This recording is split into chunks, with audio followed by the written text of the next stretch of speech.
요즘 나오는 차들 중에 보면 그 자동 제어 장치라는 것이 참 잘 되어 있습니다. 그래가지고 운전석이나 혹은 또 다른 좌석에 문이 약간 열려져 있는 상태로 전진을 하거나 후진을 하면 바로 브레이크가 걸립니다. 그래서 더 이상 전진과 후진을 하지 못하도록 제어가 됩니다. 그리고 또 주행 중에 앞에 있는 차와의 거리가 막 가까워지면 차 안에서 브레이크를 밟으라고 막 경고음이 울립니다. 전혀 그런 차를 보지 못한 것처럼 그죠? 네. 그래서 브레이크를 밟지 않으면 계속 경고음이 울려요. 이런 제어 장치들은 사실 우리 일상에서도 많이 볼 수 있습니다. 특히 여러분 집에도 사실은 전기가 과다하게 공급이 되면 어떻게 됩니까? 차단기가 내려가잖아요.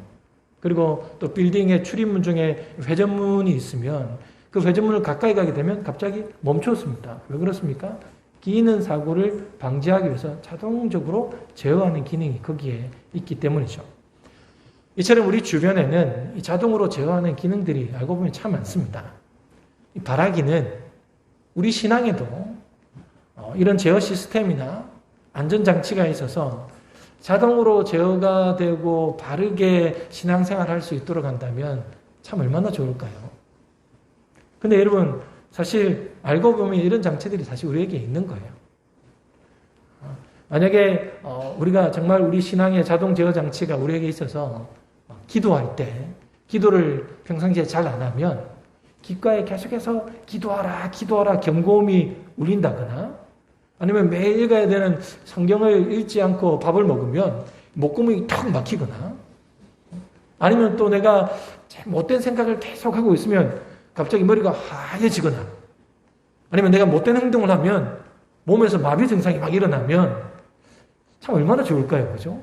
이렇게 자동적으로 제어가 되어서 하나님 말씀대로 또 바르게 살아갈 수 있는 제어 장치가 있으면 참 좋겠다라고 생각이 듭니다. 근데 하나님께서 사실 그런 제어 장치를 우리에게 이미 주셨습니다. 성령님을 우리에게 주셨죠. 또 말씀을 주셨고 또 믿음의 선한 양심도 우리에게 이미 주셨습니다.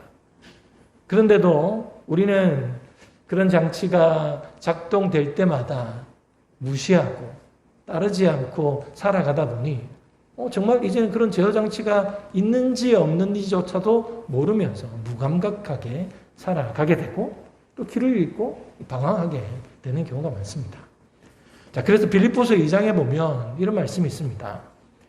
그러므로 나의 사랑하는 자들아 너희가 나 있을 때뿐 아니라 더욱 지금 나 없을 때에도 항상 복종하여 두렵고 떨림으로 너희 구원을 이루라 라고 말합니다. 항상 복종하여 두렵고 떨림으로 구원을 이루어 가야 한다라고 말씀합니다. 그리고 오늘 본문에는 뭐라고 말씀하십니까? 5절에 보면 너희는 믿음 안에 있는가 너희 자신을 시험하고 너희 자신을 확증하라 라고 말합니다. NIV 영어 성경에 보면 시험하고 확증하라는 이 말을 examine이라고 합니다. 우리가 아이들이 시험 칠 때 examination 이렇게 말하잖아요. 그런 시험 치고 또 테스트하고 그래서 늘 점검하라라는 겁니다. 무엇을? 우리의 신앙이 진짜인지 아닌지를 점검하며 살아가야 된다라는 겁니다. 그래서 오늘 우리는 두렵고 떨리는 마음으로 우리의 신앙이 진짜인지 가짜인지를 한번 돌아보아야 합니다. 여러분 우리나라 산업 중에 초인류의 어떤 산업을 하고 있는 게 뭔지 아십니까? 반도체 산업입니다. 그죠? 근데 반도체를 잘 만든다라는 것은 그만큼 사실 높은 기술력을 가지고 있다라는 말입니다. 근데 그 높은 기술력이 뭐냐 하면 그것은 바로 반도체에 대한 테스트 기술이다라고 할 수 있습니다. 그 테스트를 통해서 제대로 된 반도체가 나오고 인류가 되어서 고객을 만족시키는 거죠. 그래서 반도체를 만들 때 가장 중요한 것 중에 하나가 뭐냐면 바로 테스트 기능입니다. 그래서 이 반도체 전체를 만드는 과정을 보면 크게 이 세 가지의 테스트 과정이 있습니다. 첫 번째가 뭔가 하면 웨이퍼 테스트라고 합니다. 여러분 뉴스에 보시면 반도체가 어떻게 생겼습니까? 둥그렇게 이렇게 보이잖아요. 그죠? 둥그렇게 거기에 다 뭐 부품이나 이런 것들이 제대로 다 있는지를 아마 테스트하는 그 웨이퍼 테스트라는 게 있고, 또 하나는 이 패킹 테스트. 뭐 패킹은 싸다라는 거잖아요. 그러니까 그 반도체 안에 모든 게 다 있는지, 그리고 이제 항목마다 이제 그런 것들 기능을 테스트하게 되고, 마지막은 모듈 테스트라고 해서 이제 실사용자가 사용했을 때 어떤 느낌과 또 뭐 기능이 있는지를 체크하는 그런 테스트가 있습니다. 근데 크게 세 가지지만은 이 세 가지 하나하나 테스트할 때마다 또 그 테스트 안에는 초증밀 테스트가 여러 가지가 있습니다. 그러니까 하나의 반도체가 나오기까지는 사실은 수십 가지의 초증밀 테스트를 통과해야만이 최고의 제품, 이 반도체가 나오게 되는 겁니다. 근데 그 과정 가운데 하나라도 사실은 테스트를 통과하지 못하면 불량품이 되는 거예요. 이 시중에는 나오지 못하게 됩니다. 우리 신앙도 그래요. 우리가 인생이라는 이 테스트를 통해서 진짜 신앙이라는 것으로 판명되지 않으면 영원한 하나님 나라에 그 시중에 우리가 없는 거예요. 우리는 지금 구원을 이루어가는 과정 중에 있습니다.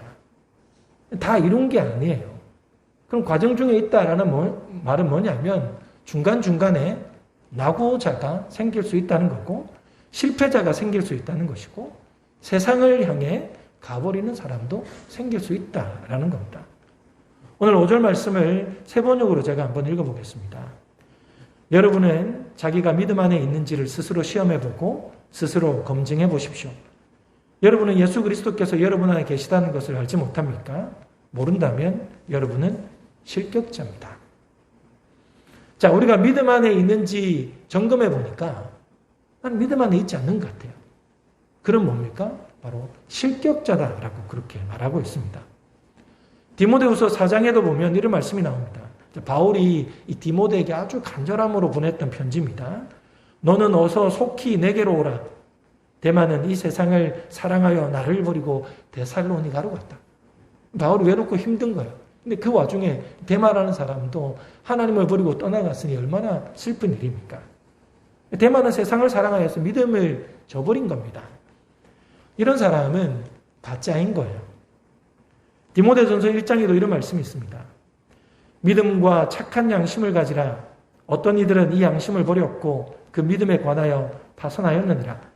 그 가운데 후메네오와 알렉산더가 있으니 내가 사탄에게 내준 것은 그들로 훈계를 받아 신성을 모독하지 못하게 하려 함이라. 자, 두 가지예요. 하나는 믿음이 파손되었다라고 말합니다. 이건 뭐냐면 한마디로 믿음이 더럽혀졌다는 겁니다. 세속주의와 섞여서 혼합주의가 되어서 완전히 믿음이 짬뽕이 되었다라는 거예요. 그리고 사탄에 내주었다라는 것은 뭐냐면 이 사람은 이단 사상을 받아들인 거예요. 그래서 교회에서 출교하였다, 출교시켰다라는 표현을 그냥 사탄에 내주었다라고 그렇게 말하고 있습니다. 여러분, 우리도 사실은 믿음이 혼합되어질 수 있습니다. 너무나 세속주의가 만연해 있으니 그렇게 살아가도 이것이 죄인 줄 모르다 보면 우리의 신앙에 이미 세속적인 신앙이 자리 잡아서 혼합이 되고 믿음이 파손하는 것처럼 이 짬뽕이 될 수 있다라는 거예요. 그리고 사탄의 꾀임에 넘어가 이단 사상을 진리로 받아들일 수도 있다라는 겁니다. 그러므로 우리가 그 길을 제대로 가고 있는지는 계속해서 스스로 점검해야 한다라는 겁니다. 이 자정 능력이라는 게 있습니다. 이게 뭐냐면 인간을 포함해서 모든 동식물들은 또 환경이 변해가고 혹은 그 주변이 더러워질 때 그것을 스스로 정화시킬 수 있는 그런 능력이 다 주어져 있다라는 거예요. 그런데 이런 자정 능력이 더 이상 작동하지 않을 때가 언제인 줄 아십니까? 너무 많이 더러워지거나 그 더러워진 상태로 오래 두게 되면 더 이상 자정 능력이 사라지는 겁니다. 우리 신앙도 그래요. 우리가 너무 많은 죄 가운데 살아가거나 같은 죄를 반복해서 또 짓게 되면 그 사람은 자정 능력을 상실합니다. 죄가 죄인지 몰라요. 그러니 어떻게 자기 자신을 점검하겠습니까? 그럴 수 없는 거죠. 문재인 전 대통령이 이제 퇴임을 하고는 그 양산에 사제를 지어서 귀향을 했습니다. 그런데 문재인 대통령이 사는 그 집에 가서 불만이 있는 사람들이 계속해서 시위하고 지금 집회를 하고 있다라는 이야기를 아마 여러분들도 뉴스를 통해서 많이 들었을 겁니다. 물론 뭐 개인적인 불만이 있고 이 정권에 대한 그런 불만을 갖고 그렇게 할 수도 있다라고 생각하지만 사실 그 주변의 사람들은 무슨 죄입니까? 시위 집회를 하는데 막 대형 스피커를 틀어놓으니까 심지어 그 주변에 있는 텃밭에 있는 생물들이 자라지 못한다는 겁니다. 마음에 확 와닿아요. 우리 지금 텃밭 있잖아요. 저렇게 열심히 가꾸는데 대형 스피커를 틀어가지고 막 못 자란다라고 생각해 보십시오. 얼마나 안타깝습니까? 그런데 그런 식물들이 못 자랄 정도니 그 주민들은 사실 오죽하겠습니까? 사실 일상생활이 힘들 겁니다. 근데 그렇게 시위 집회를 유튜브 방송을 통해서 돈을 버는 사람도 있습니다. 근데 우리를 더 안타깝게 하는 것은 뭐냐면 그 대형 스피커에 찬송가를 틀어놓고 시위 집회를 한다는 겁니다. 마치 뭐 사탄아 물러가라 라는 식으로 말이죠. 그랬더니 보다 못한 주민이 어떻게 했는지 아십니까? 연부를 틀기 시작했습니다. 저는 이 기사를 접한 순간 정말 뒷골이 됐습니다. 그리고 너무 부끄러웠습니다. 사람들이 하나님 믿는 사람들은 뭐 하는 사람들이지라고 생각하지 않을까요? 과연 저들은 어떤 하나님을 믿고 있기에 그렇게 찬송가를 틀면서 시위 집회를 할까요? 이 기사를 본 이 대중들의 반응 중에 하나가 이렇습니다. 하나님이 그리 가르치디? 이렇게 사람들이 비웃는 겁니다. 근데 이런 것은 사실 눈에 띄게 뭐 가짜 신앙이다라고 우리가 판단할 수도 있겠지만 사실 더 심각한 것은 지금 우리에게는 이보다 더 교묘하게 가짜 신앙이 자리하고 있다라는 겁니다. 그래서 우리는 두렵고 떨리는 마음으로 우리 신앙을 점검해야 되는 거죠. 한번 점검해 볼까요? 다시 5절 말씀을 우리 같이 한번 읽어보겠습니다. 시작. 너희는 믿음 안에 있는가? 너희 자신을 시험하고 너희 자신을 확증하라. 예수 그리스도께서 너희 안에 계신 줄을 너희가 스스로 알지 못하느냐? 그렇지 않으면 너희는 버림을 받은 자니라. 자, 여러분, 여기서 우리가 진짜인지 가짜인지를 구분하는 기준이 뭐라고 합니까? 예수 그리스도께서 너희 안에 계신 줄을 알지 못하느냐? 모른다면 너희는 가짜다. 버림받은 자다라고 말하고 있습니다. 이게 무슨 말이냐면 예수 그리스도가 우리 안에 있는데 그것을 모르는 겁니다. 왜 그럴까요? 그것은 바로 그 사람이 전혀 그리스도와 상관없는 삶을 살아가고 있기 때문이에요.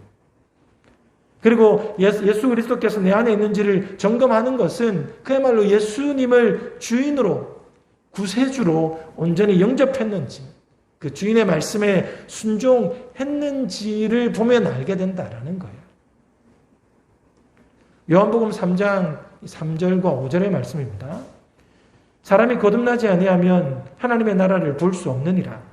사람이 물과 성령으로 나지 아니하면 하나님의 나라에 들어갈 수 없느니라 라고 말합니다. 거듭나지 않으면 하나님 나라가 보이지 않는 거예요. 그리고 거듭나지 않으면 하나님 나라에 들어갈 수 없다는 겁니다. 그러니까 우리가 거듭나지 않으면 우리에게 구원은 없어요. 영생이라는 것은 우리에게 없다는 겁니다. 자, 그렇다면 우리는 거듭난 사람인지 아닌지를 우리가 먼저 점검해야 되지 않습니까? 그러면 이 거듭난 사람의 어떤 진위 여부는 무엇을 통해서 드러나느냐? 순종에 달려 있다는 겁니다. 이 말씀 후반절에 보면 36절에 이렇게 말씀합니다. 아들을 믿는 자에게는 영생이 있고 아들에게 순종하지 아니하는 자는 영생을 보지 못하고 도리어 하나님의 진노가 그 위에 머물러 있느니라. 여러분 잘 보십시오. 아들을 믿는 자에게는 영생이 있습니다. 근데 아들을 믿지 않는 자에게는 영생을 보지 못하는 거예요. 그러니까 믿는 자에게 영생이 있고 순종하지 않는 자에게 영생이 없다라는 것은 무슨 말입니까? 믿는 것과 순종이 똑같다라는 거예요. 내가 믿음이 있다라고 하면서도 늘 불순종의 삶을 살아가면 그 사람이 믿음이 없는 거예요. 구원이 없다라는 말입니다. 내 안에 그리스도가 있는지 없는지는 내가 그리스도께 순종하는지 안 하는지를 보면 알 수 있는 겁니다. 우리가 믿는다고 하는 것은 곧 말씀에 순종한다라는 거예요. 그러나 한 번 믿는다라고 해서 구원을 얻는 게 아니라 우리는 계속해서 그 믿음을 이 순종의 삶으로 증명해내야 하는 겁니다. 그러므로 여러분, 사실 우리가 너무 쉽게 내가 예수님을 주인으로 모시고 있다라고 말하시면 안 됩니다. 정말 주인의 말에 마음 다해 순종하고 있습니까? 아니면 순종하려고 하십니까? 내 정욕은 절제하며 주인의 말씀에 따르고자 하고 있습니까? 근데 안타깝게도 많은 교인들 중에는 신앙을 단지 이론으로 그리고 지식으로만 아는 사람들이 많습니다. 무슨 말인가 하면 교회를 오래 다니다 보니까 정말 거듭남 없이도 신앙에 대해서 많이 들었습니다. 그래서 신앙을 사실은 성경으로 성령을 통해서 배워야 하고 깨달아야 하는데 다른 사람들의 어떤 말과 눈치를 통해서 신앙을 터득한 거예요. 그래서 교회를 어떻게 다니는지는 알아요. 주일날 교회 나와야 되고 예배도 드리고 성경책도 갖고 와야 되고 이런저런 모임이 있으면 나가야 되고 봉사 있으면 봉사도 합니다. 그런데 자신의 삶은 정작 변화가 없어요. 수십 년을 다녔는데도 아직도 그 성질 그대로 살아갑니다. 고질적인 습관 하나 바꾸지 못하고 기도를 해도 마치 못하고 봉사를 해도 의무감울하고 성경을 읽어도 기쁨도 없고 아니 읽지도 않을 뿐만 아니라 예수님을 생각해도 전혀 행복하지도 않고 예수님을 생각해도 내 삶의 어떤 도전이나 찔림이 전혀 없이 살아갑니다. 여전히 돈이 우선이고 돈 때문에 거짓말도 하고 돈 때문에 신앙이 때론 뒷전으로 밀려가는 그런 삶. 그리고 여전히 내가 미워하는 자는 계속해서 미워하며 살아갑니다. 그런데도 예수 믿으면 구원을 얻는다라고 들었기 때문에 구원을 받은 줄 알아요. 그래서 교회는 계속 다닙니다. 혹시 안 다니면 내가 구원을 못 받는 사람일까 싶어서 말이죠. 근데 여러분, 그렇지 않습니다. 성경에 보면 예수님께서도 부자가 천국에 들어가는 것보다 낙타가 바늘귀에 들어가는 것이 더 쉽다라고 합니다. 자, 그러면 부자가 천국에 들어가는 것이 어렵다는 말입니까? 아니에요. 부자가 천국에 못 간단 말입니다. 낙타가 바늘귀에 들어갑니까? 못 들어가잖아요. 안 된다는 말입니다. 그러면 내가 돈이 좀 많고 많이 모았고 넉넉하면 천국에 못 가느냐? 그 말씀은 아닙니다. 예수님께서 이 말씀의 결론은 뭐냐면 하나님이 우선되지 않는 사람은 천국에 들어갈 수 없다라는 말입니다. 자, 그러면 여러분 스스로에게 한번 질문해 보십시오. 나는 내가 하나님이 우선입니까? 하나님 나라를 추구하십니까? 아니면 나의 만족을 위해 더 많이 사십니까? 하나님을 위해 한 영혼을 사랑하시겠습니까? 아니면 나의 욕구가 이끄는 대로 여전히 미워하고 그 사람을 손가락질하겠습니까? 하나님을 위해 손해를 보고 십자가를 지겠습니까? 아니면 개인적인 물질적인 이득을 취하겠습니까? 여러분, 우리가 십자가를 지지도 않으면서 내가 구원받았다라고 안심하시면 안 됩니다. 예수님께서 뭐라 하셨습니까? 누구든지 나를 따르려거든 자기 십자가를 지고 나를 따를 것이다. 예수님을 따르는 것이 구원의 길이 아닙니까? 근데 예수님을 따른다라고 하면 십자가도 지지 않는다면 예수님을 따르는 것이 아니에요. 그럼 그런 사람들이 어떻게 내가 구원받았다라고 말할 수 있겠습니까? 그 길이 구원의 길이다라고 할 수 있을까요? 그럴 수 없습니다. 우리가 육신의 것을 먼저 따르는 한, 세상의 것에 집착하며 그것을 쫓아가는 한, 그리스도의 영은 우리 가운데 거하지 않는 겁니다.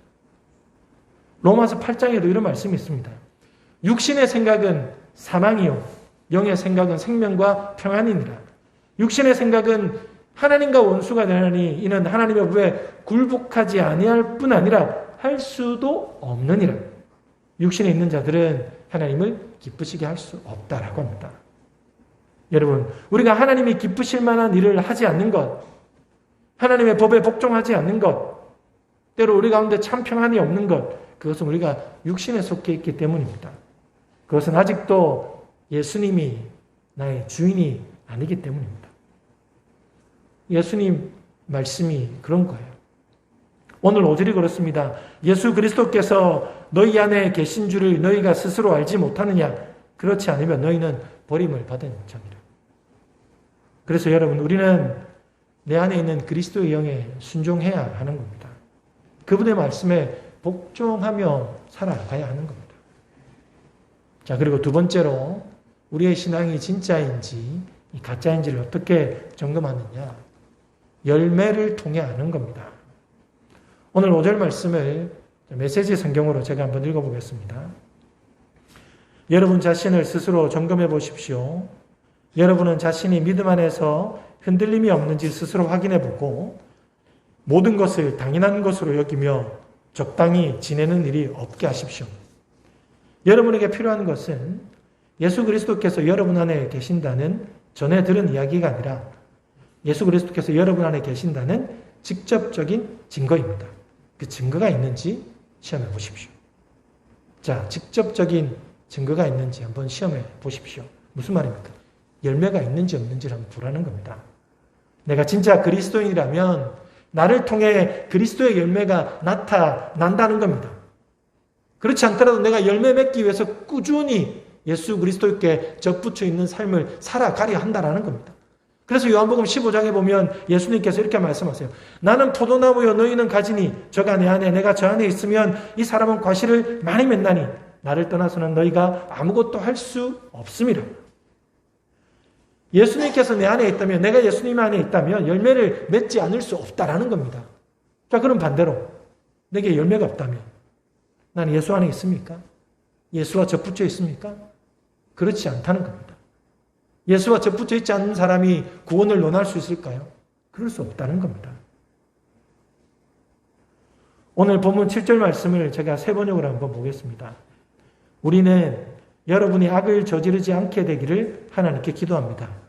그것은 우리가 합격자임을 드러내려는 것이 아니라 우리는 실격자인 것처럼 보일지라도 여러분만은 옳은 일을 하게 하려는 것입니다.